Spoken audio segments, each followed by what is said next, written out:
नमस्कार दोस्तों, concept RNA के ऑनलाइन सेशन में आप सभी लोगों का स्वागत और अभिनंदन। मैं आपका दोस्त, आपका होस्ट डॉक्टर हिमांशु माथुर आप लोगों के लिए इंटरग्यूमेंट्री सिस्टम को आगे फॉरवर्ड कर रहा हूं। तो आइए दोस्तों, कल जो क्लासेस में हमने पढ़ा था, आज दूसरा टॉपिक हम लोग डिस्कस करें। टॉपिक का नाम है सोराइसिस। और जैसा कि मैंने डिस्कस किया था आपसे पहले भी कि सोराइसिस जो टॉपिक है वो स्किन का एक बहुत ही बेहतरीन टॉपिक है और बहुत सारे क्वेश्चन एग्जाम में लेकर आता है। किस तरीके के क्वेश्चन एग्जाम में आ सकते हैं इसको एक्सप्लेन करने से पहले मैं आपको बेसिक कंसेप्ट जो है सोराइसिस का उसको डिटेल में एक्सप्लेन करने की कोशिश कर रहा हूं। आप लोग ध्यान से सुनिएगा। अगर आप लोग कोई दूसरा काम कर रहे हैं तो कृपया बंद कर दीजिए, अपना तन मन धन सब कुछ इस वीडियो को देखने में लगा दीजिए। सोराइसिस का कंसेप्ट बनने में समय लगता है। सोराइसिस का कंसेप्ट लेकिन एक बार अगर बन गया ना तो आप जिंदगी भर सोराइसिस को नहीं भूलोगे कि सोराइसिस दिक्कत क्या होती है। किसी भी मरीज के अंदर अगर सोराइसिस डेवलप होती है तो उसके क्या क्या कारण हो सकते हैं, इसको पूरे को हम अच्छे से डिटेल में एक्सप्लेन करेंगे। आप लोग ध्यान से इस वीडियो को सुनिएगा, ठीक है दोस्तों। आइए,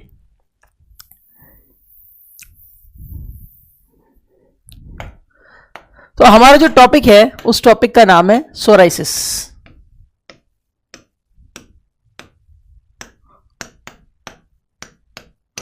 बड़ी दुर्लभ स्किन की बीमारी है ये, और it is a non infectious disease of skin. Non infectious कैसी होती है ये? नॉन इन्फिशियस। सोराइसिस नाम की जो दिक्कत होती है वो किस प्रकार की दिक्कत है दोस्तों? नॉन इन्फिशियस क्रोनिक डिजीज है ये। It is a chronic disease, it is not acute, it is chronic. Chronic का क्या मतलब हुआ? लॉन्ग लास्टिंग, जो हमेशा चलती है, लंबे समय से आपके साथ है। एक्यूट डिजीजेस कैसी डिजीज होती है? जैसे फीवर आया आपको तो फीवर इज एक्यूट, वो आया चला गया, जितना नुकसान वो 2 या 3 दिन में कर सकता है उसने किया, वो चला गया। क्रोनिक डिजीज क्या होती है? जैसे अर्थराइटिस, घुटनों में दर्द, इट इज क्रोनिक। जैसे सोराइसिस, ये हमेशा आपके लाइफ लॉन्ग आपके साथ में चलता रहेगा, लंबे समय तक चलता रहेगा। ऐसी दिक्कत को बोलते हैं क्रोनिक। और जो तुरंत आई और तुरंत चली गई, जैसे जुकाम हुआ आपको मान लो, जो कॉमन कोल्ड जिसको अपन आम भाषा में बोलते हैं। कॉमन कोल्ड ऐसा तो नहीं ना मेरे को 5 साल से जुकाम चल रहा है या मेरे को 5 साल से बुखार चल रहा है। हम क्या बोलते हैं? मुझे 5 साल से सोराइसिस है, ये जरूर बोल सकते हैं अपन। मुझे 10 साल से घुटनों में दर्द है डॉक्टर साहब, तो ये भी बोल सकते हैं अपन, ठीक है। तो क्रोनिक का क्या मतलब? वो जो लंबे समय से आपके साथ में है वो क्रोनिक होती है। एक्यूट डिजीज आती है, तुरंत नुकसान जितना कर सकती कर देती है और वो पास होकर चली जाती है, ठीक है। क्रोनिक डिजीज ग्रेजुअली धीरे धीरे आपके बॉडी को नुकसान करती है, बॉडी के ऑर्गन्स, बॉडी के पार्ट्स को डैमेज करती है और लंबे समय तक आपके साथ में बनी रहती है, ठीक है। तो सोराइसिस कुछ इसी तरीके की है दोस्तों। It is a chronic, it is a non infectious disease.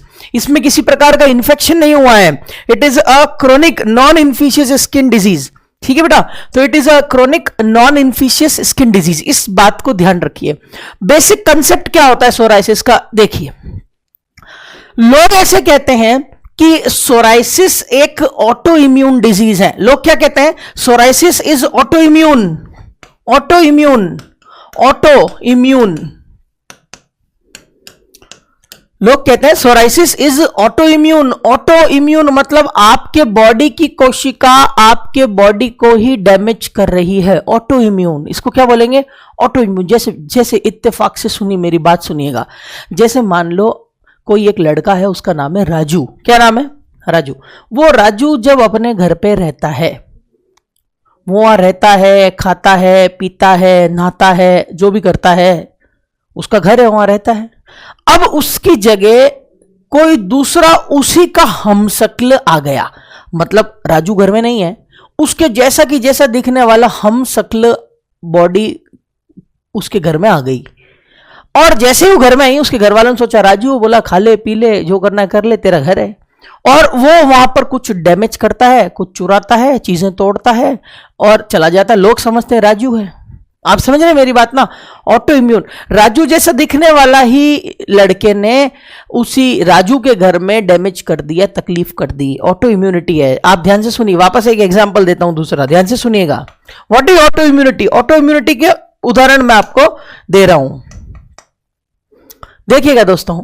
मान लीजिए ये बॉर्डर है, इसको बोलते हैं अपन लाइन ऑफ कंट्रोल, LOC। इस लाइन के इधर मान लीजिए हिंदुस्तान है और लाइन के इधर मान लीजिए पाकिस्तान है एग्जाम्पल, या कोई दूसरा देश है, ये लाइन ऑफ कंट्रोल है। लाइन ऑफ कंट्रोल को आप क्रॉस नहीं कर सकते, ये अंतरराष्ट्रीय ट्रीटी के विरुद्ध होता है। आप बिना किसी काम के लाइन ऑफ कंट्रोल को बिना किसी परमिशन के क्रॉस नहीं कर सकते। अब कोई एक लड़का यहां है, इसकी गेंद यहां चली गई, वैसे तो जा ही नहीं सकते यहां पर आप, पर फिर भी मान लीजिए आप यहां पर किसी तरीके से गलत रास्ते से पहुंच गए, लाइन ऑफ कंट्रोल को आपने क्रॉस कर लिया, तो यहां की आर्मी क्या करेगी? इसको उड़ा देगी, मार देगी। क्यों?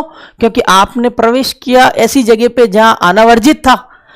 अब यहां पर जो आर्मी उड़ा रही है, ये थोड़ी चाहती है कि इसको उड़ा दे, ये नहीं चाहती, लेकिन फिर भी ये मार रही है। क्यों? इसको ऑर्डर है, इसको ऑर्डर है, ऑटो इम्यूनिटी है, ऑर्डर होता है।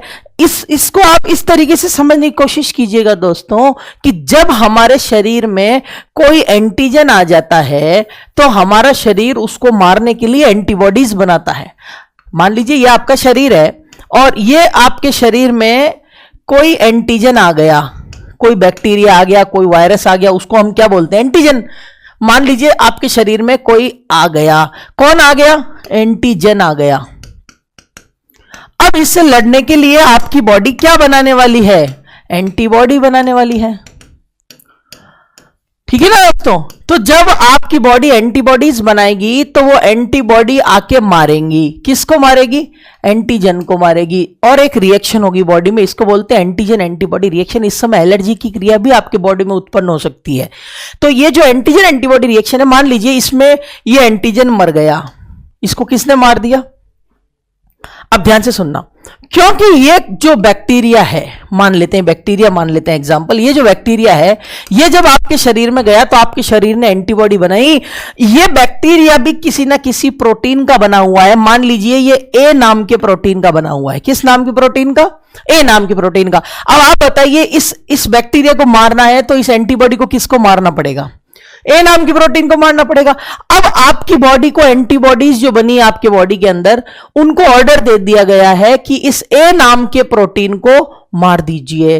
अब आपकी बॉडी क्या कर रही है? इस ए नाम के प्रोटीन को मार रही है, मार दिया, ये बैक्टीरिया मर गया। लेकिन दुख की बात क्या हो गई कि इसी ए नाम का प्रोटीन, सेम इसी तरीके का प्रोटीन आपके जॉइंट्स में भी है।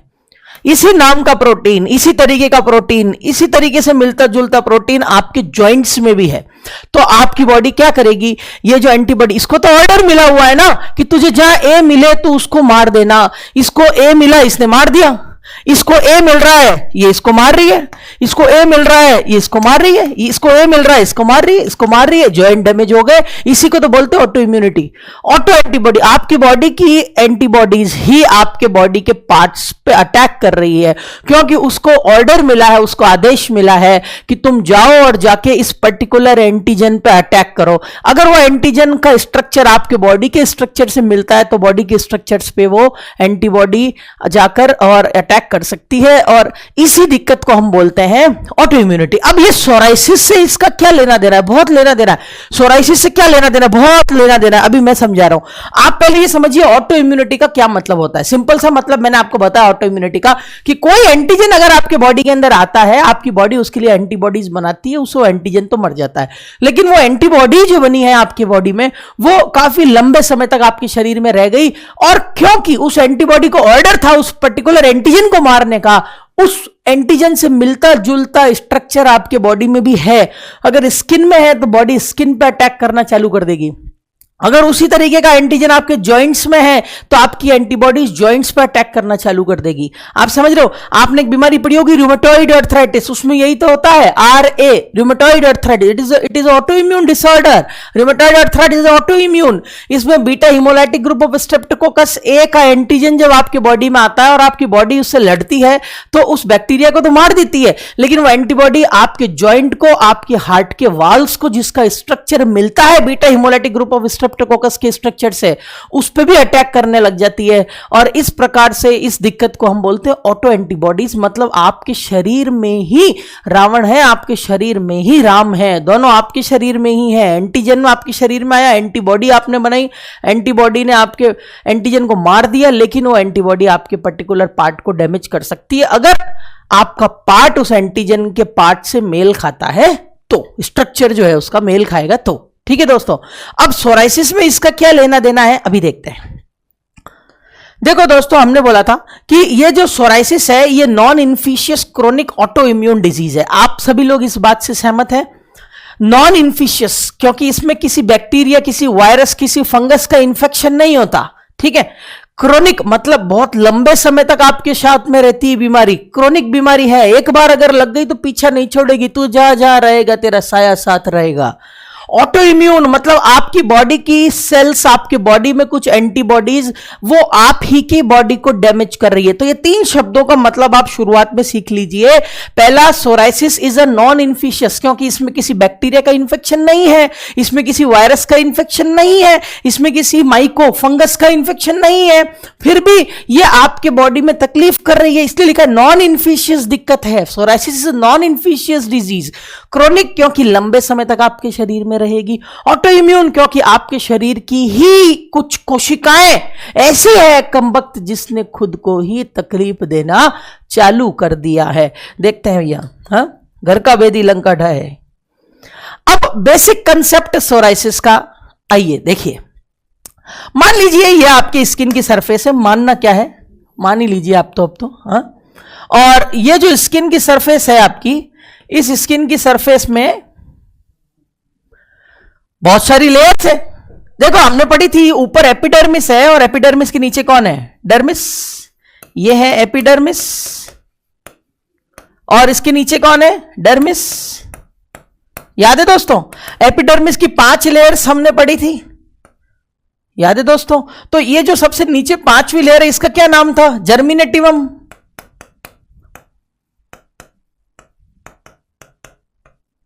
जर्मिनेटिवम, ये जो जर्मिनेटिवम लेयर है ये जर्म लेयर, जर्मिनेटिवम लेयर मतलब यहां स्टेम सेल्स रहते हैं, मोहनदास करमचंद गांधी रहते हैं, यहां मिलेनोसाइट रहता है और कौन रहता है, कीरेटिनोसाइट। बताया था आपको मिलेनोसाइट ये मिलेनिन बनाएंगे और एक कीरेटिनोसाइट।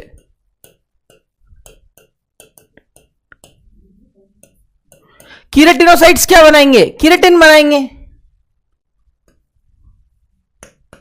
कीरेटिनोसाइट्स क्या बनाएंगे, कीरेटिनोसाइट्स कीरेटिन बनाएंगे। अब देखिएगा दोस्तों, ये कीरेटिनोसाइट्स जो है ये धीरे धीरे कोशिकाएं जब ये बनाते हैं, ये कीरेटिनोसाइट जब नई सेल्स बनाते हैं, स्टेम सेल है आपकी स्किन की, स्टेम सेल है, बताया था मैंने, डिस्कस किया था फर्स्ट क्लास, देखिए अब वापस से।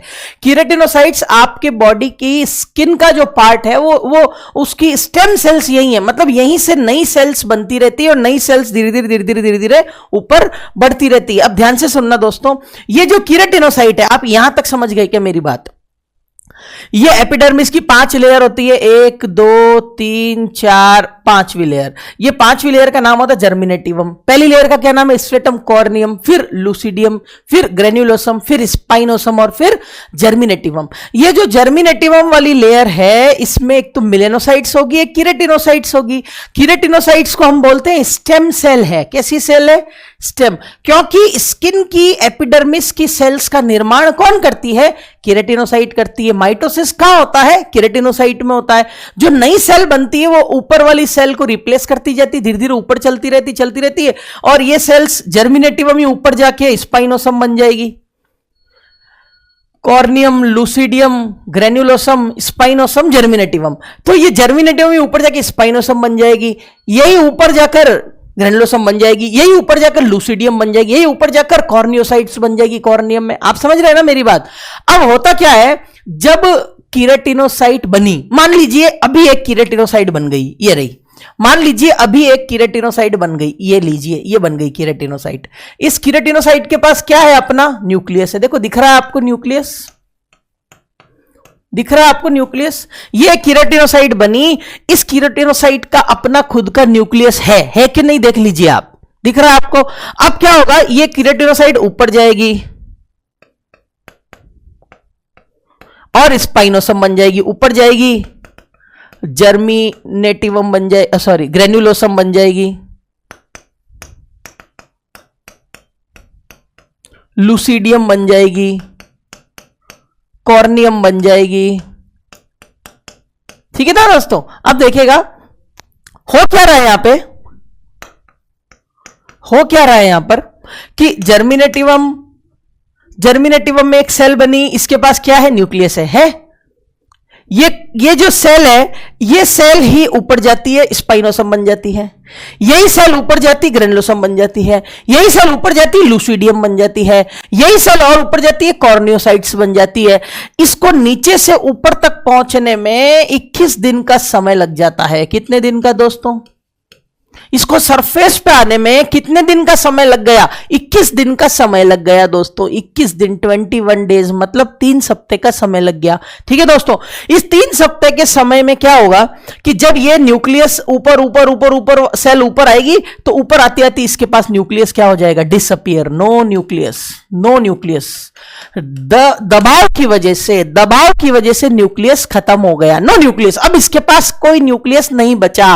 अब देखो, इस प्रकार की सेल को तो बोलते हैं भैया ये मैच्योर सेल हो गई है। कैसी हो गई है? मैच्योर। ठीक है भाई, धीरे धीरे न्यूक्लियस वाली सेल थी, ऊपर आती गई। अच्छा, ऊपर वाली लेयर गिरती जाती है, बार झड़ती रहती है स्किन। ठीक है, और नीचे से लेयर जब सरफेस पे आई तो इसको आने में कितने दिन का समय लग गया दोस्तों? 21 दिन का समय लग गया। ठीक है, आप बेसिक कंसेप्ट समझिएगा सोराइसिस का। ऐसा नॉर्मल होता है।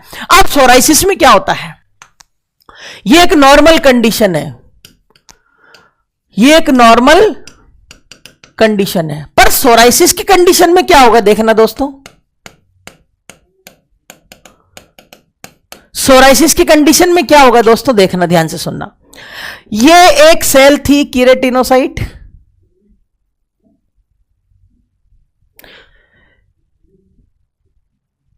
अब इस जर्मिनेटिवम लेयर से सेल बन गई। देखो, इसके पास न्यूक्लियस है क्या? हाँ है, न्यूक्लियस है कि नहीं दोस्तों? दिख रहा है आपको न्यूक्लियस?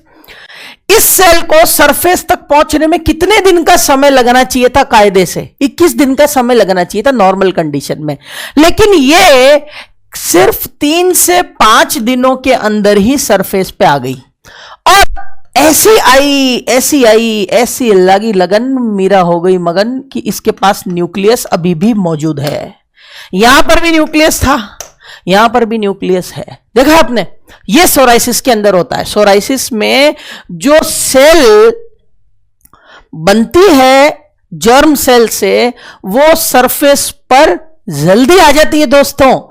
नॉर्मल कंडीशन में जर्म सेल से बनने वाली सेल को सरफेस तक आने में इन सभी लेयर से होकर गुजरना पड़ता है। और समय कितना लगना चाहिए दोस्तों? 21 दिन का समय लगना चाहिए। ठीक है, आप ऐसे समझिए, आपकी तनख्वाह आती हर 30 दिन में, तनख्वाह आती हर 30 दिन में, तनख्वाह आती हर 30 दिन। अगर मैं महीना केवल 3 से 4 दिन का कर दूं तो हर 3 से 4 दिन में तनख्वाह, हर 3 से 4 दिन में तनख्वाह, हर कितनी खुशी हो रही है आपके चेहरे पे, कितना मजा आ गया आपको। तो क्या होगा? पैसा इकट्ठा होने लग जाएगा। यही तो होगा ना। अगर हर 3 से 4 दिन में आपकी तनख्वाह आने लग गई, 3 से 4 दिन में पैसा आने लग गया, 3 से 4 दिन में पैसा आ रहा, पूरी तनख्वाह आ रही है, आप ये समझिए महीना निकल गया, 3 से 4 दिन में पैसा आ रहा है, तो पैसा क्या होगा? इकट्ठा होना, ऑफ कोर्स इकट्ठा होने लग जाएगा। तो ऐसा ही तो इस सोराइसिस में होता है, स्किन इकट्ठी होने लग जाती है। इमैच्योर सेल ऊपर आ गई। कैसी सेल ऊपर आ गई?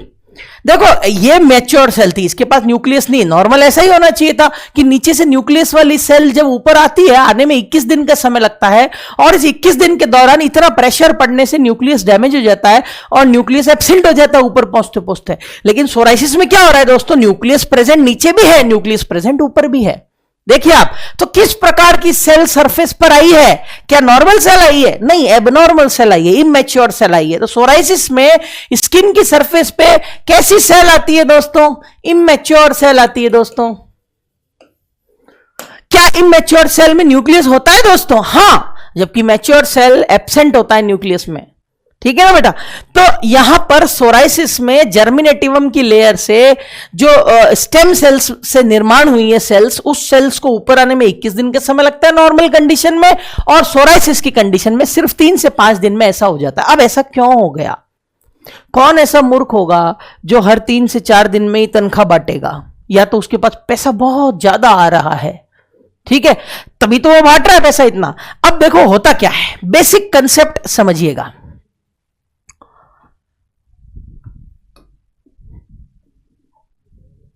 देखिएगा बेटा, ध्यान से सुनना मेरी बात। मैंने आपको बताया एपिडर्मिस में जो लास्ट लेयर है, 5th, सीधी उसी की बात कर रहे, घुमा फिरा के नहीं कर रहे। इस लेयर का नाम क्या है? जर्मिनेटिवम है बेटा, जर्मिनेटिवम। मैं इसको लिख देता हूं जी। जर्मिनेटिवम, ये कि मैंने क्या लिखा, जी।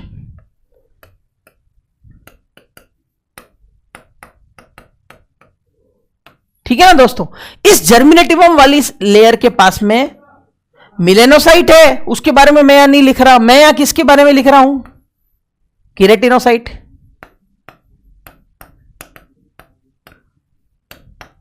है बेटा। अच्छा नीचे क्या है, ब्लड वेसल्स है कि नहीं, देखो पेपिलरी लेयर और रेटिकुलर लेयर, पेपिलरी लेयर्स और रेटिकुलर लेयर। पेपिलरी लेयर के पास ब्लड वेसल्स है, नर्व्स है, लिम्फेटिक्स है। उसने रेटिकुलर लेयर से पूछे तुम्हारे पास क्या, उसने बोला मेरे पास मां है, मास सेल्स है, स्किन के अपेंडेजेस है, बताया था आपको मैंने। तो नीचे कौन है, नीचे है डर्मिस। नीचे कौन है, डर्मिस। डर्मिस की कितनी लेयर है, 2। एक का नाम क्या है, पेपिलरी, दूसरी का नाम क्या है, रेटिकुलर, बताया था आपको। अच्छा यहां पर क्या है, ब्लड वेसल्स है कि नहीं, याद करो, यहां ब्लड वेसल्स है कि नहीं है। यहां पर क्या है, नर्व्स, यहां क्या है, लिम्फेटिक्स। अब देखना होता कि ऑटो इम्यूनिटी किसे कहते हैं। देखो जर्मिनेटिवम लेयर के पास में स्टेम सेल्स थी, उस स्टेम सेल्स का नाम क्या था, ध्यान से सुनना दोस्तों। जर्मिनेटिवम की लेयर, जर्मिनेटिवम किसकी लेयर है, एपिडर्मिस की 5वें नंबर की लेयर है, ठीक है ना। इस जर्मिनेटिवम की लेयर के पास में कीरेटिनोसाइट था, ठीक है। नीचे थी ब्लड वेसल्स, ठीक है ना। इस ब्लड वेसल्स में क्या चलेगा, ब्लड चलेगा ऑफ कोर्स, और क्या चलेगा, क्या बात है पूछने की, नहीं ब्लड वेसल में क्या चलेगा, ब्लड चलेगा। अब क्या होता है, ब्लड वेसल्स में से ब्लड की टी सेल्स निकलती है और कीरेटिनोसाइट के पास में आकर अटैक करने लग जाती है। मैंने बोला ना ऑटो इम्यून, ऑटो इम्यून में क्या होगा, आपके बॉडी की इम्यूनिटी ही, आपकी बॉडी की इम्यूनिटी टी सेल्स बना रही है ना, तो आपकी बॉडी की ही टी सेल अटैक कर रही है आपके बॉडी की ही कीरेटिनोसाइट की। देखो आप समझना, ये नीचे ब्लड वेसल है, इस ब्लड वेसल से बाहर निकल के आई, कौन निकल के आई, टी सेल्स। कौन निकल के आई, अच्छा टी सेल्स में भी कौन, देखिए आप, मैं यहां लिख देता हूं, टी सेल, ठीक है ना। ये जो टी सेल्स है,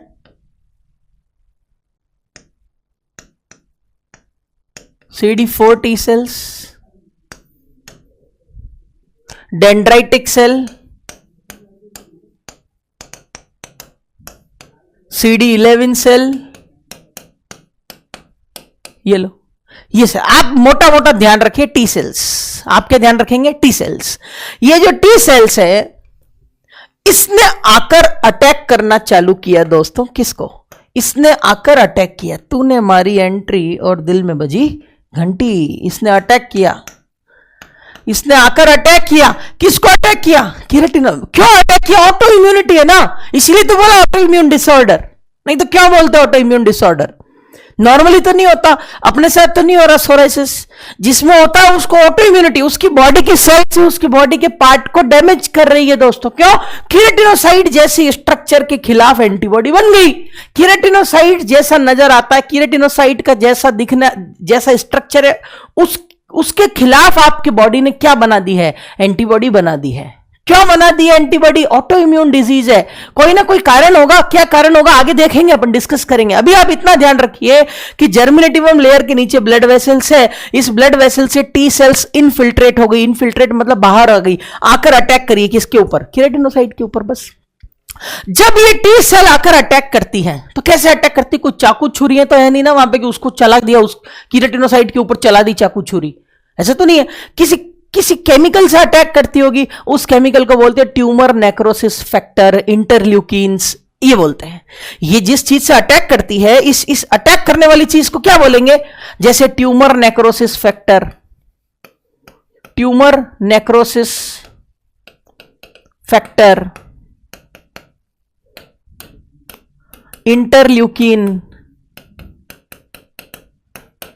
ये ट्यूमर नेक्रोसिस फैक्टर, इंटरल्यूकिन, इस केमिकल से अटैक करेगी कीरेटिनोसाइट को। मानो मेरी बात, मैं मान लो आप मेरे सामने खड़े हो, मुझे आपको अटैक करना है, आप क्यों करोगे मेरे को अटैक, मैं करूंगा आपको अटैक, ठीक है। तो मैं कैसे करूंगा, मेरे खड़े रहने से अटैक हो जाएगा कि अटैक, किसी चीज से अटैक करना पड़ेगा ना, कोई पेन से अटैक किया, कोई लपड़ लगाई, हाथ से अटैक किया है, तो अटैक टी सेल किससे करेगी? टी सेल के हाथ पांव तो है नहीं ना, हाथ से अटैक करेगी ऐसे ऐसे, वो किसी केमिकल से करेगी। उस केमिकल का क्या नाम है? इंटरल्यूकिन या ट्यूमर नेक्रोसिस फैक्टर, ये नाम है। ये इंटरल्यूकिन, ट्यूमर नेक्रोसिस फैक्टर आपके बॉडी के अंदर फीवर प्रोड्यूस कर सकते हैं, आपके बॉडी के अंदर रेडनेस प्रोड्यूस कर सकते हैं, इरिथमिया रेडनेस प्रोड्यूस कर सकते हैं, इचिंग प्रोड्यूस कर सकते हैं आपके बॉडी के अंदर। सोराइसिस में होता है ऐसा, पेन प्रोड्यूस कर सकते हैं ये। तो इस टी सेल ने आकर अटैक किया किसको? कीरेटिनोसाइट को। कीरेटिनोसाइट बेचारी जबरदस्ती अटैक में आ गई, क्या करती? कीरेटिनोसाइट क्या करेगी? बचाओ बचाओ, यही तो बोलेगी ना। जैसे ही टी सेल आकर कीरेटिनोसाइट को अटैक करेगी, कीरेटिनोसाइट क्या बोलेगी? बचाओ बचाओ। हाँ, कीरेटिनोसाइट मल्टीप्लाई करने लग जाएगी। कीरेटिनोसाइट को ऐसा लगेगा कि उसके ऊपर अटैक हुआ है, और उस अटैक की वजह से कीरेटिनोसाइट मर भी सकती है, तो वो क्या करने लग जाती है? मल्टीप्लाई। और क्या काम होएगा? और क्या काम आएगा? मेरा काम अभी क्लास लेने का है, और मान लो अगर बोलेंगे 10 मिनट बचे हैं, और उधर से कोई एक जना आ गया बदमाश और आके ऐसे इशारा कर रहा है कि तेरे को मारूंगा, तो मैं क्या करूंगा? कोशिश करूंगा जल्दी से मेरी क्लास निपटाऊं। मैं ही तो कोशिश करूंगा जल्दी जल्दी मेरी क्लास फिनिश करूं। मेरा काम अभी है, कीरेटिनोसाइट का काम है कि नई सेल्स का निर्माण करना। टी सेल ने आके अटैक कर दिया कीरेटिनोसाइट को। जैसे ही टी सेल ने आकर कीरेटिनोसाइट को अटैक किया, कीरेटिनोसाइट सेल डिवीजन करने लगे। बेचारी, इसकी क्या गलती? बताओ आप ही, इसका क्या कसूर है? जमाने का कसूर है, जिसने दस्तूर बनाया। तो टी सेल जो है, इस टी सेल ने आके अटैक किया है कीरेटिनोसाइट को। कीरेटिनोसाइट को बात अच्छी नहीं लग रही। कीरेटिनोसाइट उस अटैक से बचने के लिए मल्टीप्लाई कर रही है। जो वो नॉर्मल मल्टीप्लाई करा करती थी, मान लो नॉर्मली मैं आपकी 1.5 घंटे क्लास लेता था, लेकिन आज कोई आके बार बार परेशान करे तो मैं आधे घंटे की क्लास लूंगा, आपकी पूरी लूंगा, चिंता मत करो। तो टी सेल आके अटैक करेगी, टी सेल आकर अटैक करेगी तो कीरेटिनोसाइट को अटैक हो, कीरेटिनोसाइट मल्टीप्लिकेशन बढ़ा देगी, इंक्रीज कर देगी। क्या इंक्रीज कर देगी? माइटोसिस इंक्रीज कर देगी। नई सेल्स का निर्माण बड़ा फास्टली करने लगेगी। इस नई सेल्स के निर्माण की वजह से सरफेस पे जल्दी सेल्स आ जाएगी, अर्ली सरफेस आ जाएगा, अर्ली सरफेस आ जाएगा। बस यही तो होता है ना सोराइसिस में, यही तो होता है। This is the concept of psoriasis, यही सोराइसिस का कंसेप्ट है। What is the concept? Psoriasis is a non infectious autoimmune disease of skin, non infectious chronic autoimmune disease in which our body's own T cells attack the keratinocyte. They infiltrate, कहां से आए? यहां से आए, papillary layer से। They infiltrate the skin, reach the epidermis, reach the keratinocyte and try to damage the keratinocyte. In response, keratinocyte start increasing mitotic activity, क्योंकि इसको multiply करना आता है, तो ये मल्टीप्लाई करने लगेगी। क्या कैसे मल्टीप्लाई करने लगेगी? बचाओ बचाओ बचाओ, multiply, increase the mitosis. Mitosis increase होने की वजह से सेल्स की संख्या वहां पर बढ़ जाती है, और धीरे धीरे सेल्स फास्टली सरफेस पर आ जाती है। जिन सेल्स को 21 दिन में आना चाहिए था, वो सेल जल्दी आ रही है, केवल 3 से 5 दिन में सरफेस पर आ रही है। इतनी स्पीड में जब आएगी तो भैया बॉडी की क्या गलती है? मान लो आप ऐसे बोलते हो कि शादी के अंदर 100 लोग जिम में आएंगे, लेकिन 10-10 के लॉट में आएंगे। 10 जने आए, खाना खाया गए, 10 जने और आए, खाना खाया गए, 10 जने और आए, खाना खाया गए, क्योंकि जगह 10 की है, 10 जने बैठ सकते हैं। अब मैनेजमेंट बिगड़ गया, 10 के बैच जल्दी आने लग गए। हमने टाइम दिया था 20-20 मिनट के गैप से आना, लेकिन बैच जल्दी आ रहा है, बैच हर 2-2 मिनट में, 3-3 मिनट में आ रहा है, तो इकट्ठा हो जाएगा ना। तो स्किन भी क्या होने लग जाती है? इकट्ठी होने लग जाती है। इकट्ठी जब होने लग जाती है स्किन, तो स्केल, जैसे कोई मछली की चमड़ी हो, स्केल, ग्रेइश व्हाइट कलर की स्केल वाली स्किन, स्केलिंग समझते हैं आप लोग? स्किन जब ड्राई होती है तो उसकी सरफेस पे से कट लग जाते हैं बहुत सारे, स्केलिंग बोलते हैं उसको, ठीक है। तो सोराइसिस की जो स्किन है वो किस रंग की नजर आती है? ग्रेइश व्हाइट कलर की स्किन नजर आती है। ध्यान रखना दोस्तों, it is the characteristic feature of psoriasis. Psoriasis में स्किन का कलर कैसा होगा? ग्रेइश व्हाइट या सिल्वर व्हाइट कलर की स्किन होगी, ठीक है दोस्तों। तो स्किन की अपीयरेंस सोराइसिस में कैसी होती है दोस्तों? स्किन की अपीयरेंस ग्रेइश व्हाइट होती है दोस्तों, ग्रे व्हाइट, ठीक है ना, या silver white. Some books write it silver grey, एक ही चीज है, grey white, silver white, silver grey colour की स्किन हो जाएगी। और कुछ पूरी की पूरी स्किन नहीं होती सोराइसिस में, पूरी की पूरी बॉडी की स्किन कवर नहीं होती, कुछ खास जगह होती है इसमें। ज्यादातर फोल्डिंग वाले जो पार्ट्स होते हैं, जैसे नेक फोल्डिंग हो रही है, ठीक है, जैसे एल्बोज या फोल्डिंग हो रही है, जैसे एक्जिला या फोल्डिंग हो रही है, जैसे नीज या फोल्डिंग हो रही है, जैसे एंकल या फोल्डिंग हो रही है, यहां पर स्किन मोटी हो जाती है। तो कुछ पैच होते हैं स्किन के, पूरे बॉडी पे सोराइसिस, ऐसा नहीं पूरी बॉडी सोराइसिस की हो गई है, ऐसा नहीं, कुछ खास प्लेक्स होंगे वहीं सोराइसिस डेवलप होगा। ठीक है दोस्तों, ज्यादातर फोल्डिंग जहां होती है बॉडी में वहां पर सोराइसिस डेवलप होता है। तो स्किन आपकी जो है वो कैसी नजर आएगी? सिल्वर ग्रे कलर की नजर आएगी। सिल्वर ग्रे, सिल्वर ग्रे कैसे कलर की नजर आएगी? सिल्वर ग्रे कलर के पैच नजर आएंगे, पैच, PATCH, पैच नजर आएंगे दोस्तों। ठीक है, तो सोराइसिस के अंदर क्या हुआ दोस्तों? ऑटो इम्यून डिजीज है, non infectious chronic auto immune disorder of the skin in which the T cells infiltrate this epidermis and reach the keratinocyte and keratinocyte increase the mitotic activities, and keratinocytes due to increased mitotic activity they reach the surface faster and sooner. Normally it take 21 days to reach the surface, but in case of psoriasis it reach the surface only in 3 to 5 days with nucleus is present, so lot of scalings are there, बहुत सारी scaling होती है, folding होती है, अधिकतर ये folding वाली जगह पे आपको मोटी स्किन नजर आती है दोस्तों। ठीक है, अब क्योंकि यहां पर केमिकल मीडिएटर जो निकले वो इंटरल्यूकिन थे, ट्यूमर नेक्रोसिस फैक्टर थे, ये फीवर प्रोड्यूस कर सकते हैं, ये रेडनेस, इरिथमिया मतलब रेडनेस प्रोड्यूस कर सकते हैं। ठीक है दोस्तों, ये इचिंग प्रोड्यूस कर सकते हैं। तो ये सोराइसिस का कंसेप्ट था दोस्तों। ठीक है, आशा करता हूं आपको सोराइसिस कंसेप्ट समझ में आया होगा। अब सोराइसिस के अंदर हम एक बात देख रहे हैं कि जो स्केल फॉर्म हो जाती है सोराइसिस के अंदर, वो अधिकतर कहां देखने को मिलेगी? जो पैच डेवलप होते हैं सोराइसिस में, वो अधिकतर कहां देखने को मिलेंगे? देखिए, पैचेस अधिकतर कहां देखने को मिलते हैं? In psoriasis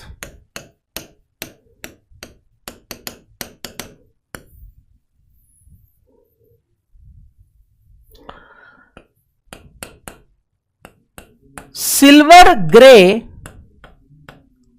patch mostly seen on, कहां देखने को मिलेंगे? अधिकतर मोस्टली सीन ऑन। अब बताइए, जहां पे बॉडी में फोल्डिंग्स होगी अधिकतर वहां देखने को मिलेंगे। अब बताइए ऐसी कौन कौन जगह है जहां पर फोल्डिंग होगी? ऑफ कोर्स नेक हो गया, फेस हो गया, एक्जिला हो गया, नी हो गया, आर्म्स हो गए, इस जगह पे अधिक देखने को मिलेगी। तो ज्यादातर कहां देखने को मिलेगी? जैसे कि फेस, जैसे कि एक्जिला, जैसे कि नीज, जैसे कि एल्बो, जैसे कि एंकल। ये कुछ खास जगह है जहां पर सोराइसिस में सिल्वर ग्रे कलर के पैचेस अधिकतर कहां देखने को मिलेंगे? फेस पर, एक्जिला पे, नी, एल्बो, एंकल एक्सेट्रा। ये कॉमन जगह है जहां अधिकतर देखने को मिलता है दोस्तों। ठीक है ना, तो ये आप लिख लीजिए, सोराइसिस में सिल्वर ग्रे कलर के जो पैचेस होते हैं वो कहां देखने को मिलते हैं? नेक पे, फेस पे, एल्बो पे, नीज पे।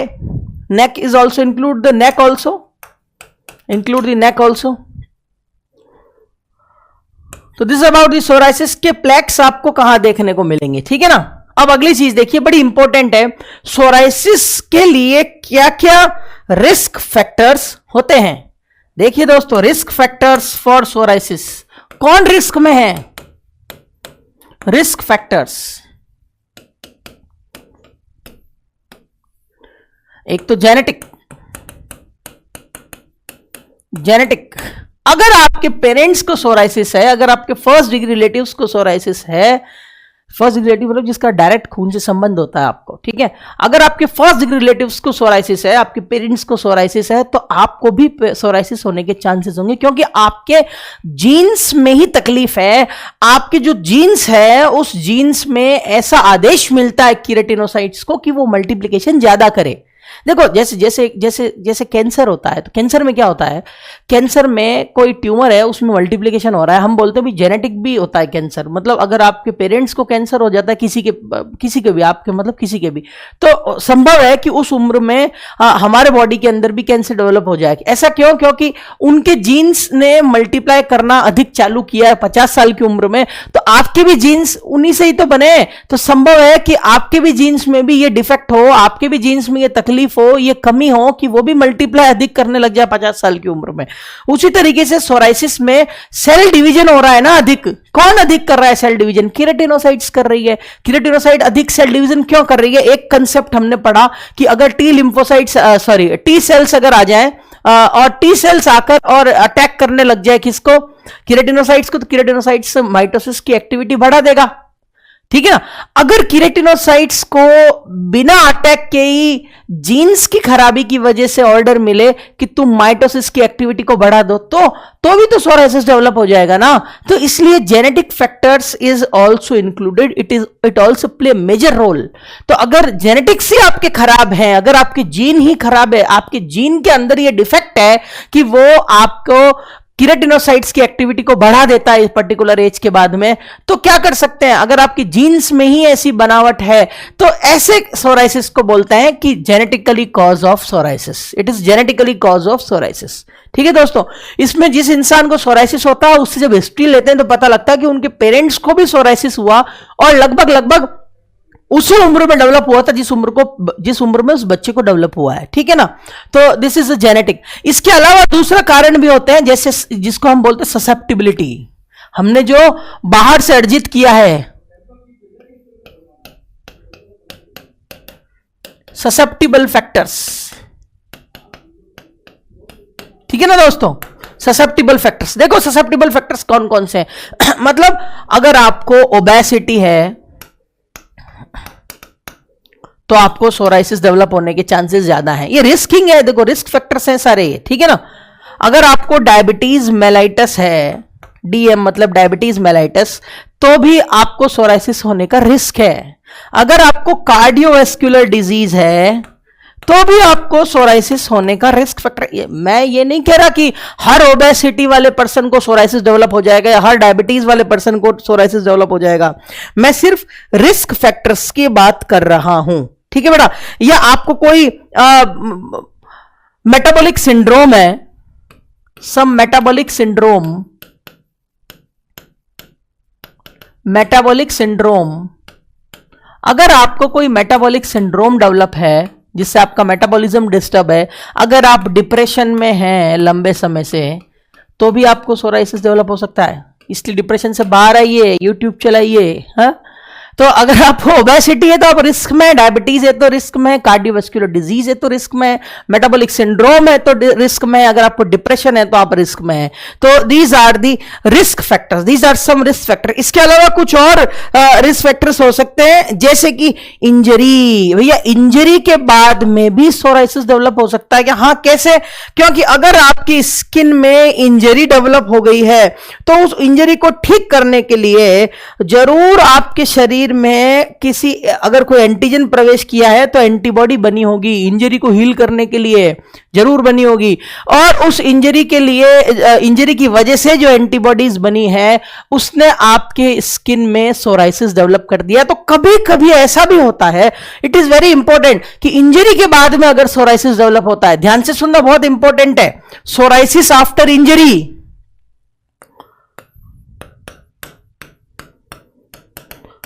सोराइसिस आफ्टर इंजरी ऐसा हो सकता है, हां, कि आपके शरीर में इंजरी हुई और उस इंजरी के बाद में आपको सोराइसिस डेवलप हुआ। इसको बोलते हैं Koebner phenomena, KOEBNER, Koebner phenomena. ध्यान रखना, ये क्वेश्चन आएगा एग्जाम में, Koebner, KOEBNER, Koebner, it is important, Koebner phenomena.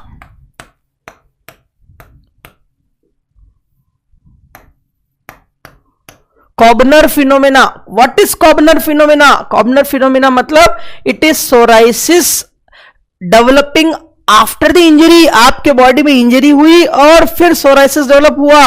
1876 में हेनरिच कॉबनर ने इसके बारे में बताया। 1876 ने हेनरिच कॉबनर ने इसके बारे में बताया। 1876 में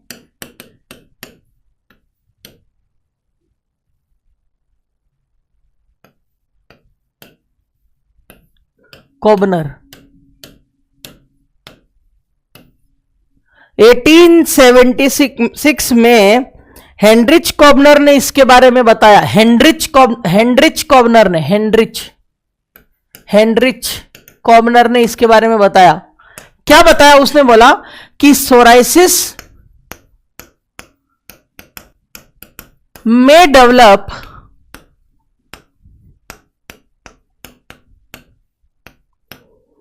आफ्टर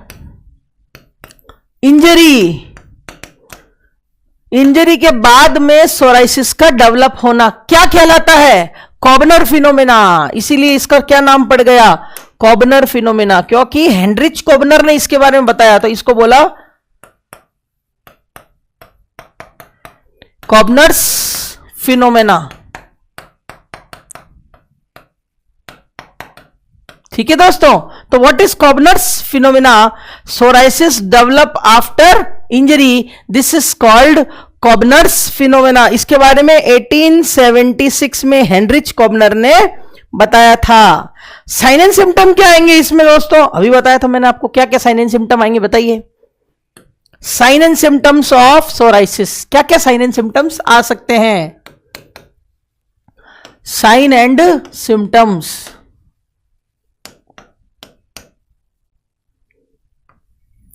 देखिए एक साइन एंड सिम्टम क्या आएगा? इरिथमिया, मतलब रेडनेस डेवलप हो जाना। दूसरा क्या साइन एंड सिम्टम आएगा दोस्तों? अभी बताया था आपको मैंने, क्या? सिल्वर ग्रे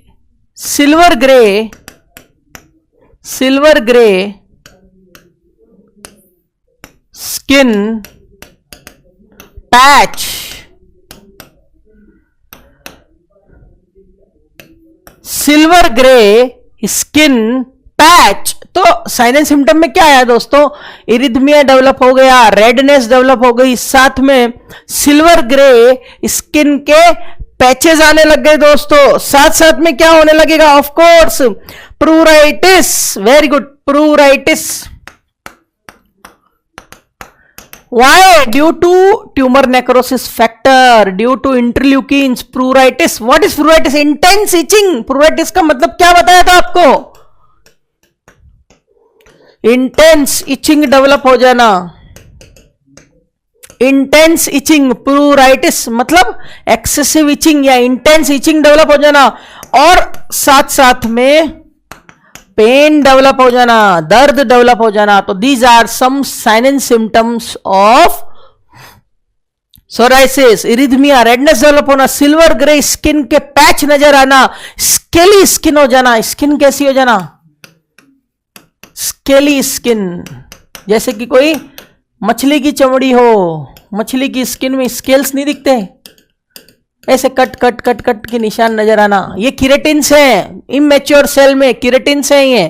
ठीक है दोस्तों, तो these are some sign and symptoms. Diagnosis, next is the diagnosis. इसका डायग्नोसिस कैसे करते हैं दोस्तों? देखिए आप,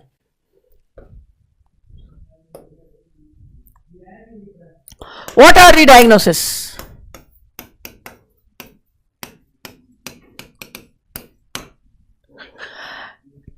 आपकी स्किन की स्क्रैपिंग को निकाल के लेबोरेटरी में जैंग स्मीयर के लिए भेजा जाता है। जैंग स्मीयर के लिए, किसके लिए? Tzanck smear. इस जैंग स्मीयर में जैंग सेल्स नजर आती है। What is Tzanck cells? देखो आप, एक्चुअली वो इनफिल्ट्रेटिव है, सेल्स है, लिम्फोसाइट्स है, जो कि ऐसी ब्लू कलर की बड़ी बड़ी नजर आती है। इसको बोलते हैं जैंग सेल्स। तो जब आपके स्किन की स्क्रैपिंग को काट के लेबोरेटरी में टेस्ट के लिए भेजते हैं, तो उसके अंदर माइक्रोस्कोपिक एग्जामिनेशन वो केमिकल डाल के स्लाइड बनाकर करते हैं। उस स्लाइड में ऐसी बड़ी बड़ी सेल्स नजर आती है, इसको बोलते हैं जैंग सेल्स। कैसी सेल्स है ये? ज़ैंग सेल्स दोस्तों। ठीक है दोस्तों, तो what is the diagnosis? Zhang smear is the diagnostic criteria. इस ज़ैंग स्मीयर को क्वेश्चन लिख लीजिएगा, हर्पीज स्किन टेस्ट या चिकन पॉक्स स्किन टेस्ट भी कहा जाता है। इसी ज़ैंग स्मीयर को हर्पीज स्किन टेस्ट और चिकन पॉक्स स्किन टेस्ट भी कहा जाता है। इसी ज़ैंग स्मीयर को हर्पीज स्किन टेस्ट, इसी ज़ैंग स्मीयर को हर्पीज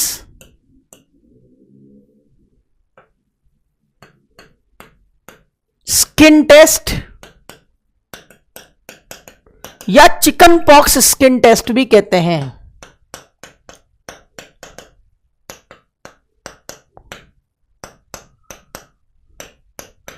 क्योंकि इसी तरीके के स्मीयर्स आपको हर्पीज और चिकन पॉक्स के लिए भी भेजने पड़ते हैं। तो ज़ैंग स्मीयर को ही हर्पीज स्किन टेस्ट या चिकन पॉक्स स्किन टेस्ट कहते हैं। ये प्रश्न एग्जाम में आ सकता है। दूसरा प्रश्न आ सकता है, what is the diagnostic tool for psoriasis? Psoriasis का डायग्नोसिस, सोराइसिस का डायग्नोसिस क्या है? Zhang smear. याद रखना, ज़ैंग स्मीयर में क्या होगा, जो लिम्फोसाइट्स हैं, जो टी लिम्फोसाइट्स हैं, जो इन्फिल्ट्रेट हो गए, जो स्किन की स्क्रैपिंग में लिम्फोसाइट्स नजर आएंगे ब्लू कलर के बड़े बड़े स्टेन डालने के बाद में। ठीक है, इसी को ज़ैंग सेल्स कहा जाता है। ठीक है दोस्तों, तो this is the diagnostic criteria. अब डायग्नोसिस के बाद में नेक्स्ट इज द ट्रीटमेंट। आप लोग इसको लिख लीजिए, डायग्नोसिस को ज़ैंग स्मीयर। ज़ैंग स्मीयर जो होता है, इसमें ज़ैंग सेल्स नजर आती है। ज़ैंग सेल्स क्या होती है? लिम्फोसाइट्स होती है, टी लिम्फोसाइट्स हैं जो इन्फिल्ट्रेट हो गई है। ठीक है दोस्तों, तो this is the Zhang smear, this is diagnostic criteria. Next जो इसके अंदर हम पढ़ते हैं treatment, management of psoriasis. Psoriasis का पहला मैनेजमेंट क्या होगा? Corticosteroid therapy. लेकिन कॉर्टिकोस्टेरॉइड से एक नुकसान हो जाता है, बताइए क्या? तो इसका मैनेजमेंट, किसका? सोराइसिस का मैनेजमेंट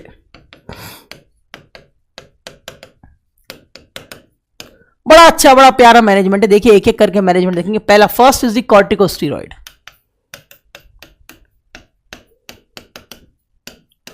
हाँ, एड्रिनल ग्लैंड से जो स्टेरॉइड बनते हैं, ग्लूकोकॉर्टिकॉइड्स, वो हम स्टेरॉइड्स के रूप में ऊपर से दे देना, कॉर्टिकोस्टेरॉइड थेरेपी देना। स्टेरॉइड देने से आप सेल डिवीजन को रोक सकते हो, जैसे कि बीटामिथाजोन दे दिया आपने या बैक्लोमिथाजोन दे दिया आपने। कॉर्टिकोस्टेरॉइड थेरेपी में आपने क्या दिया? जैसे कि मान लीजिए बीटामिथाजोन या बैक्लोमिथाजोन।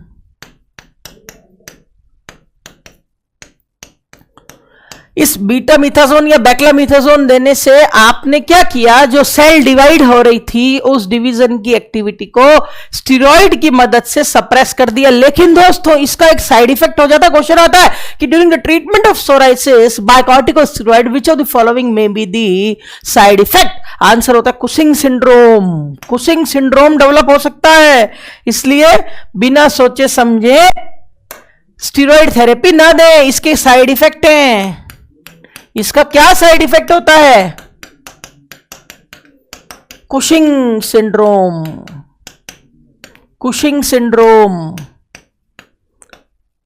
ठीक है दोस्तों, इसलिए लंबे समय तक कॉर्टिकोस्टेरॉइड इज वेरी गुड। ये स्किन की स्केलिंग को कम कर सकता है, माइटोसिस की एक्टिविटी को रिड्यूस कर सकता है, लेकिन इसके साइड इफेक्ट होते हैं। कुशिंग सिंड्रोम, ऐसा कहते हैं कि जो गोद में बच्चा उसको तो मारो और नए बच्चे की प्लानिंग करो। अच्छी बात है कि जो तकलीफ है उस तकलीफ को आपको ठीक करने के लिए आपने दूसरी नई तकलीफ और साथ में खड़ी कर दी।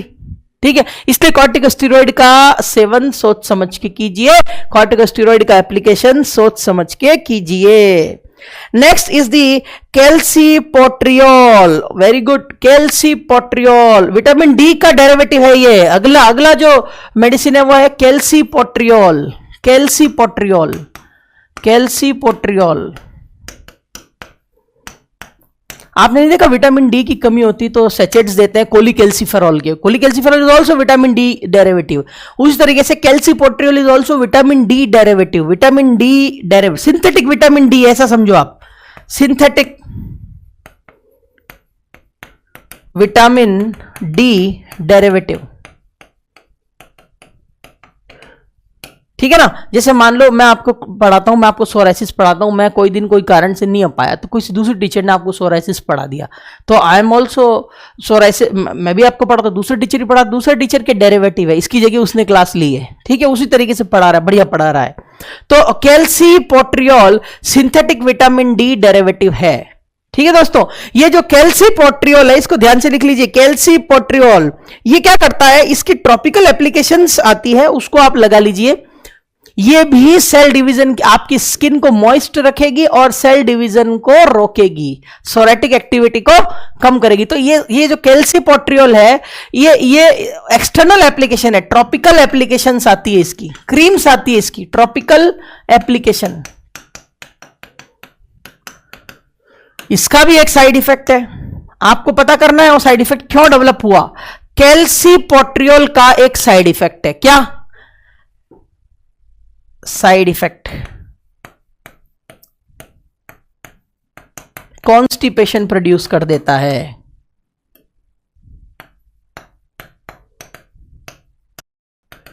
कैल्शियम के लेवल्स को डिस्टर्ब करता है ये, ठीक है ना। आप लोग पढ़ के आएंगे कि how calcipotriol causes constipation in its side effect. Calcipotriol का इस्तेमाल करने से आपको कॉन्स्टिपेशन डेवलप हो सकता है, ऐसा क्यों, इसके बारे में पढ़ के आना। It is a very good for the treatment of psoriasis, psoriasis के लिए ट्रॉपिकल एप्लीकेशन में बहुत बड़ा अच्छा काम है कैल्सीपोट्रियोल का, बहुत अच्छा काम करता है, स्किन की सरफेस को मॉइस्ट रखता है, सोरेटिक एक्टिविटी को रिड्यूस कर देता है। तो वेरी गुड मेडिसिन, बहुत अच्छी दवा है ये, लेकिन इसकी एक दुख की बात है, साइड इफेक्ट प्रोड्यूस करता है, साइड इफेक्ट का नाम है कॉन्स्टिपेशन। कैल्सीपोट्रियोल के बाद में जो अगली दवा है उसका नाम है टेजारोटीन। टेजारोटीन आपने नाम सुना हो तो tazarotene. Next is the tazarotene. Tazarotene, tazarotene, देखो इसको बोलने में ऐसा लग रहा है कैरोटीन, नहीं लग रहा, तो ये किसका डेरिवेटिव हुआ, derivative of vitamin A. Vitamin A skin के लिए बड़ा अच्छा है, vitamin A, it is a derivative of vitamin A, tazarotene. Tazarotene is the derivative of vitamin A, very good. ये क्या करेगा, it retard the process of division of immature cells. ये क्या करता है, it retard the division of immature cells. Cell division को रोक देता है। किसके सेल डिवीजन को, वो जो कीरेटिनोसाइट्स से स्टेम सेल से नई सेल्स बन रही थी, स्पीड बढ़ गई थी, बहुत ज्यादा मात्रा में सेल्स बढ़ रही थी, इतनी ज्यादा मात्रा में बढ़ रही थी कि जिस सेल्स को 21 दिनों में सरफेस पे आना चाहिए वो केवल 3 से 5 दिन में आ रही है। इतनी एक्टिविटी बढ़ गई है, इतना सेल डिवीजन बढ़ गया है। तो टेजारोटीन जो विटामिन ए का डेरिवेटिव है, ये आपको स्किन की अंदर जो सेल डिवीजन की एक्टिविटी है उसको रोक देता है, कम कर देता है। तो इट रिटार्ड मतलब डिले करना, लेट करना, रोकना, रिटार्ड मतलब रोकना, डिले कर देना the division of immature cells दोस्तों। तो ये टेजारोटीन का ये रोल होता है। इसके अलावा phototherapy is use, very important, phototherapy. Phototherapy, ultraviolet rays जानते हैं आप लोग, यूवी रेज, हाँ। तो नेक्स्ट ट्रीटमेंट जो इसका वो है फोटोथेरेपी। यूवी रेज की मदद से, यूवी रेज को स्किन के ऊपर डाला जाता है, फोटोथेरेपी बोलते हैं इसको, फोटोथेरेपी।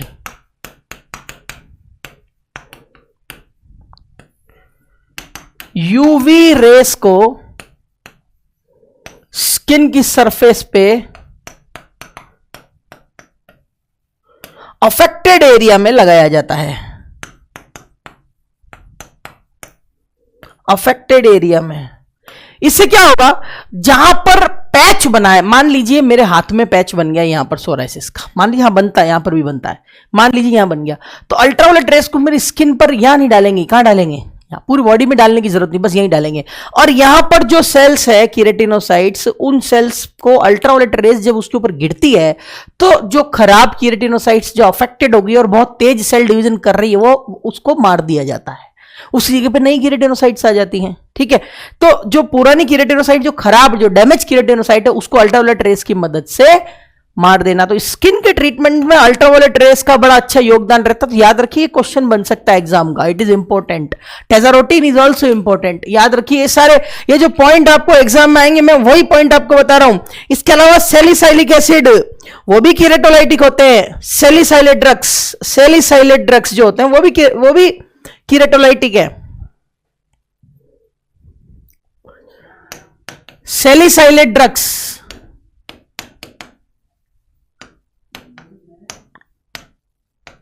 सैलिसाइलेट ड्रग्स, जैसे कि सैलिसाइलिक एसिड के क्रीम्स, ऑइंटमेंट्स आते हैं। सैलिसाइलिक एसिड, इसका भी क्या रोल है? कीरेटोलाइटिक। जो स्किन में स्केल्स बन रही है, जो किरेटिन बन गई है वहां पर खराब इमेच्योर सेल्स में, ये उसको तोड़ देती है, डिसइंटीग्रेट कर देती है, डिसइंटीग्रेट दी किरेटिन। तो इसका भी रोल क्या है? कीरेटोलाइटिक रोल है, किरेटिन को डैमेज कर देती है।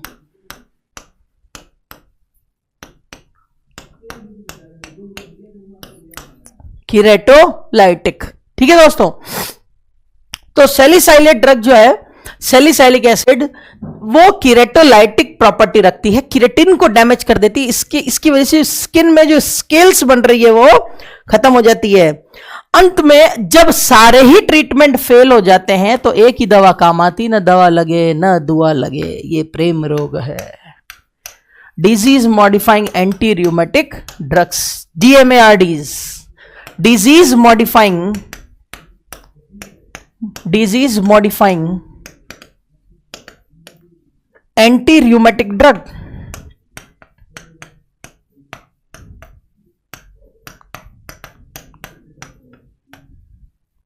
क्या सोराइसिस में अर्थराइटिस हो सकता है? हाँ, हो सकता है भैया। आपने सुना होगा रोमेटॉइड अर्थराइटिस में दवा देते disease modifying anti rheumatic drugs. आप सोचेंगे कि स्किन के ट्रीटमेंट में, सोराइसिस के ट्रीटमेंट में DMARDs का क्या रोल है भैया? बहुत मेजर रोल है। DMARDs मतलब disease modifying anti rheumatic drugs. Disease modifying anti rheumatic, क्या कोई एग्जाम्पल दे सकते हो DMARDs का? हाँ, क्या? जैसे मेथोट्रिक्सेट। दोस्तों ये वही मेथोट्रिक्सेट है जो आपने एक्टोपिक प्रेगनेंसी में भी दी होगी, पढ़ी होगी आपने। एक्टोपिक प्रेगनेंसी मेथोट्रिक्सेट थेरेपी आपने H मोल में भी पढ़ी होगी। हाइडेटिफॉर्म मोल में सेल डिवीजन रोक देती है, सेल डिवीजन को डिले कर देती है, रोग स्टॉप कर देती है सेल डिवीजन। मेथोट्रिक्सेट जो है वो वीकली डोजेस में दी जाती है। और जिन लोगों को H मोल की तकलीफ है या जिन लोगों को एक्टोपिक प्रेगनेंसी डायग्नोस हो गई है, तो ऐसी प्रेगनेंसी को रोकने के लिए भी मेथोट्रिक्सेट दिया जाता है। इंजेक्शन 1,3,5,8 डेज पर कुल 3 साइकिल दी जाती है, आपने पढ़ा होगा। एक्टोपिक प्रेगनेंसी के केसेस में भी यूज लिया जाता है इसी को, H मोल के केसेस में भी यूज लिया जाता है इसको, रूमेटॉइड अर्थराइटिस के केसेस में भी यूज लिया जाता है इसको। क्यों? क्योंकि ये सेल डिवीजन को रोक सकती है मेथोट्रिक्सेट। ये disease modifying anti rheumatic drug है, साथ साथ में आपके बॉडी के इम्यून सिस्टम को क्या कर देती है? डाउन। ध्यान से सुनिएगा दोस्तों, ध्यान सुनिएगा। ये आपकी बॉडी के इम्यून सिस्टम को क्या कर देती है? डाउन कर देती है। जो इम्यून सिस्टम आपके बॉडी का बूस्ट हो रखा है, बढ़ रखा है, ये आपकी बॉडी की इम्यूनिटी को क्या कर देगी? सप्रेस कर देगी, रोक देगी, ताकि ये ऑटो इम्यून डिजीज जो है वो ऑटो इम्यूनिटी प्रोड्यूस ना करे और आपकी स्किन में और ज्यादा लीजन। ये लेकिन ये तभी दी जाती है दोस्तों जब ऊपर वाले सारे ट्रीटमेंट फेल हो जाए। When above all treatment fail we can use DMARDs। DMARD का इस्तेमाल कब करोगे आप? When above all treatment fail, when above all treatment fail, give DMARDs, give disease modifying anti-rheumatic drugs, DMARDs, disease modifying anti rheumatic drugs, DMARDs। ठीक है, इसका example मैंने आपको बताया मेथोट्रिक्सेट, इसका एग्जांपल मैंने आपको बताया लेफ्लुरोनेमाइड,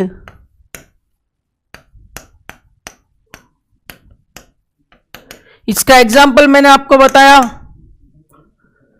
methyl प्रेडनिजोलोन,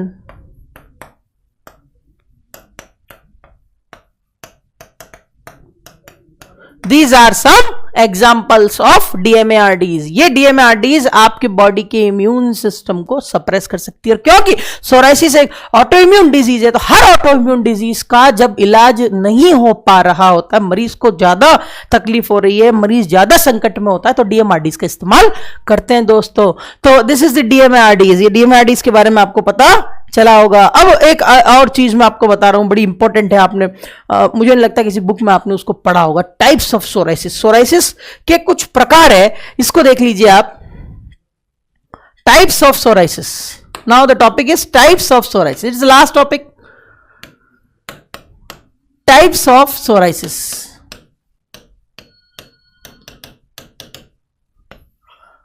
most common type of psoriasis कौन सा होता है? Plaque psoriasis. हाँ दोस्तों, जो आप सोराइसिस समझते हैं वो प्लेक सोराइसिस है, PLAQUE, प्लेक सोराइसिस।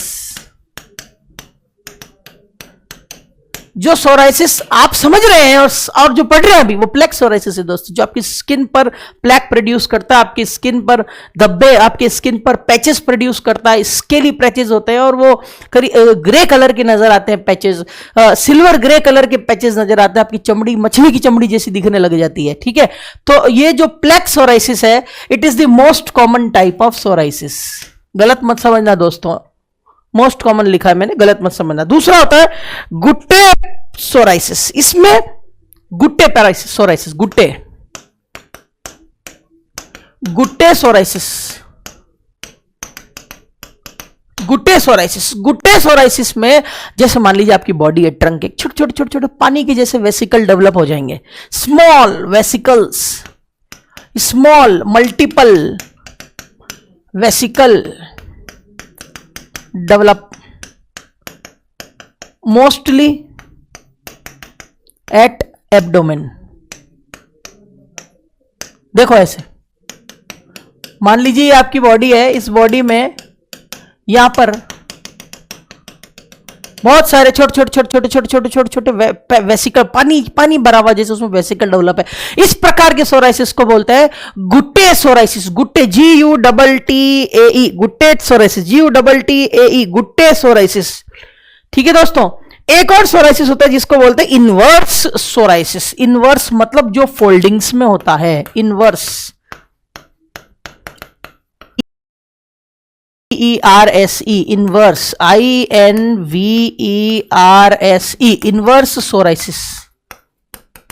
ये सोराइसिस कहां डेवलप होता है? On foldings. Psoriasis on folding, folding मतलब जहां आपकी बॉडी फोल्ड हो रही है, जैसे आर्म पिट में हो गया, यहां पर सोराइसिस डेवलप हो गया, तो इसको बोलेंगे इनवर्स सोराइसिस। इनवर्स मतलब अंदर फोल्डिंग में डेवलप हो जाना, ठीक है।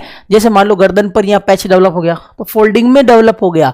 जैसे मान लो आपके घुटने के पीछे जो क्यूबिटल फोसा है, ठीक है, वहां पर डेवलप हो गया, तो आप बोलोगे कि कैसा सोराइसिस है? इनवर्स सोराइसिस है, ठीक है। पॉप्लिटियल फोसा, क्यूबिटल फोसा, आपने नाम सुनोगे, पॉप्लिटियल फोसा, क्यूबिटल फोसा, एक यहां पर और यहां पांव में होते हैं।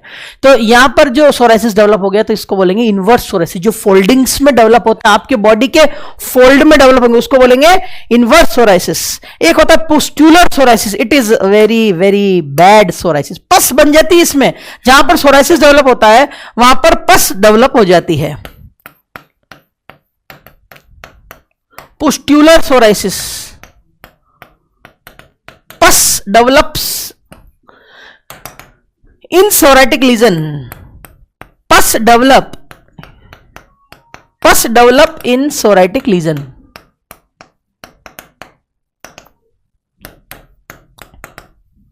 पस डेवलप इन सोराइटिक लीजन। आपको जो सोराइसिस हुआ है, जैसे मान लीजिए हाथ पे हुआ है, तो इसमें बहुत सारी मवाद आने लग जाएगी, तो ऐसे सोराइसिस को अपन बोलेंगे ये पुस्ट्यूलर सोराइसिस है। It is very very dangerous type of psoriasis. Psoriasis का बड़ा खराब रूप है ये, very bad, very extreme level of psoriasis. Pustular psoriasis बहुत पेनफुल होता है भैया, ठीक है। और एक आपने सुना होगा सोराइटिक अर्थराइटिस, मैंने आपको अभी अभी बताया था। Psoriatic arthritis, fifth type, psoriatic arthritis. Psoriatic arthritis, psoriatic arthritis.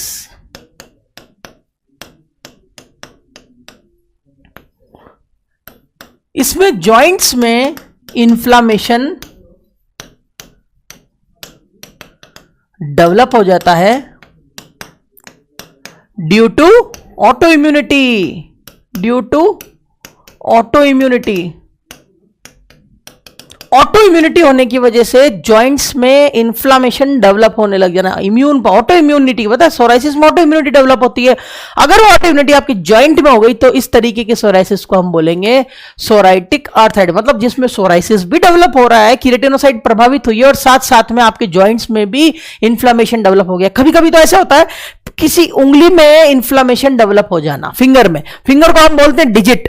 तो एक शब्द आता है दोस्तों डेक्टाइलाइटिस, आपने नाम जरूर सुना होगा डेक्टाइलाइटिस, एक वर्ड आता है डेक्टाइलाइटिस, कभी आपने नाम सुना हो तो डेक्टाइलाइटिस।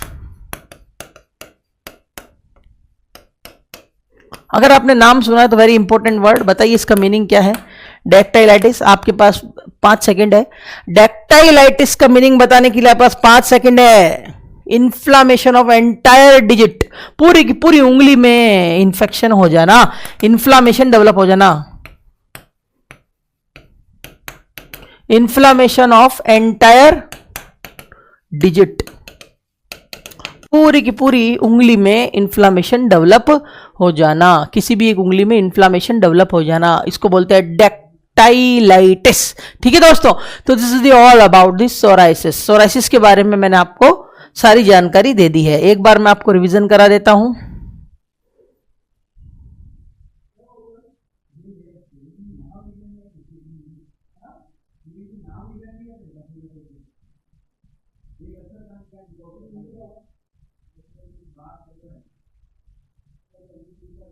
Psoriasis, it is a non infectious chronic auto immune disease, ये मैंने आपको बताया, it is a non infectious chronic auto immune disease. जो सोराइसिस है कैसा होता है, non infectious chronic auto immune disease है दोस्तों। ठीक है, एंटीजन एंटीबॉडी रिएक्शन क्या होती है, मैंने आपको बताया, आपकी बॉडी के अंदर कोई एंटीजन है, आपकी बॉडी उसे लड़ने के लिए एंटीबॉडी का निर्माण कर रही है, वो एंटीबॉडी कई बार इतनी खतरनाक अवस्था में बन जाती है कि वो आपकी बॉडी के एंटीजन को तो मार देती है, लेकिन साथ साथ में आपकी बॉडी किसी विशेष पार्ट को डैमेज कर सकती है, जैसे कि स्किन सोराइसिस में होता है, जैसे कि हार्ट में वाल्स को डैमेज कर देती है, रूमेटॉइड अर्थराइटिस में होता है, जॉइंट्स को डैमेज कर देती है, रूमेटॉइड अर्थराइटिस में होता है। ऐसा कहते हैं कि rheumatism licks the joint but bites the heart, rheumatism licks the joint but bite the heart. ठीक है, नॉर्मल कंडीशन में क्या होता है, जब स्ट्रेटम जर्मिनेटिवम से किरेंडोसाइट्स बनती है, नई सेल्स बनके जब ऊपर आती है तो न्यूक्लियस इसका खत्म हो जाता है, ऊपर आने में इसको 21 दिन का समय लगता है। लेकिन सोराइसिस में क्या होता है दोस्तों, जो नई सेल बनी है वो नई सेल केवल 3 से 5 दिन में ही ऊपर आ जाती है। इतनी जल्दी स्पीड में आने की वजह से इसका न्यूक्लियस भी खत्म नहीं होता, बहुत सारा केराटिन भी इसमें इकट्ठा हो जाता है, इसलिए हम सैलिसिलिक एसिड लगा के केराटिन को डिसइंटीग्रेट करते हैं दोस्तों। स्किन में ग्रे व्हाइट कलर के, सिल्वर व्हाइट कलर के, सिल्वर ग्रे कलर के पैच डेवलप हो जाते हैं, क्योंकि एंटीबॉडीज ने आकर किरेटिनोसाइट को स्टिमुलेट किया, किरेटिनोसाइट नई सेल्स बना रही, नई सेल सरफेस पे जल्दी चली गई और इस प्रकार की सेल्स, इमेच्योर सेल, स्किन की अपीयरेंस ग्रे व्हाइट कलर की नजर आती है इसमें। ठीक है दोस्तों, सोराइसिस में सिल्वर ग्रे कलर के जो पैचेस बनते हैं मोस्टली फेस, एक्जिला, नेक, नी, एल्बो, एंकल पे देखने को मिलते हैं दोस्तों। रिस्क फैक्टर क्या है, या तो जेनेटिकली आपको जेनेटिक्स बिगड़ी हुई है, आपकी बॉडी के जो जीन्स हैं वही डिस्टर्ब है, उस वजह से सोराइसिस डेवलप हो रहा है, या फिर ससेप्टिबिलिटी आपने एनवायरनमेंट से गेन किया, जैसे आपको डिप्रेशन है, मेटाबॉलिक सिंड्रोम है, ओबेसिटी है, कार्डियोवास्कुलर डिजीज है।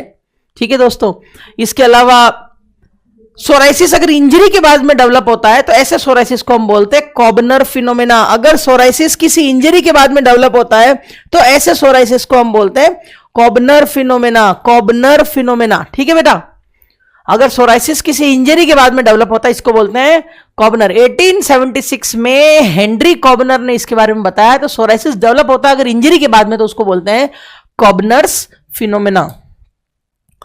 साइन एंड सिम्टम क्या होंगे, इरिथमिया होगा, रेडनेस होगी, सिल्वर ग्रे कलर के स्किन के पैचेस होंगे, स्किली स्किन नजर आएगी, प्रूराइटिस, इंटेंस इचिंग होगी, दर्द होगा दोस्तों।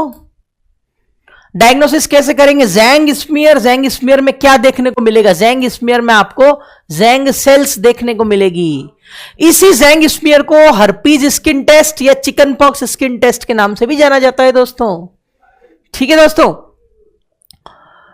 मैनेजमेंट कैसे करोगे? कॉर्टिकोस्टेरॉइड थेरेपी जैसे कि बेक्लामीथाजोन या बीटामीथाजोन, लेकिन इसके साइड इफेक्ट होते हैं कि कुशिंग सिंड्रोम डेवलप हो जाता है, इसलिए इसका इस्तेमाल कम कीजिए। ये ट्रॉपिकल एप्लीकेशन के रूप में इस्तेमाल करते हैं। कैल्सीपोट्रियोल भी ट्रॉपिकल एप्लीकेशन के रूप में इस्तेमाल करते हैं। ये विटामिन डी का डेरिवेटिव है, इसके साइड इफेक्ट होते हैं कॉन्स्टिपेशन। कैसे? कुछ कैल्शियम के साथ गड़बड़ करता है, आपको ढूंढ के आना है।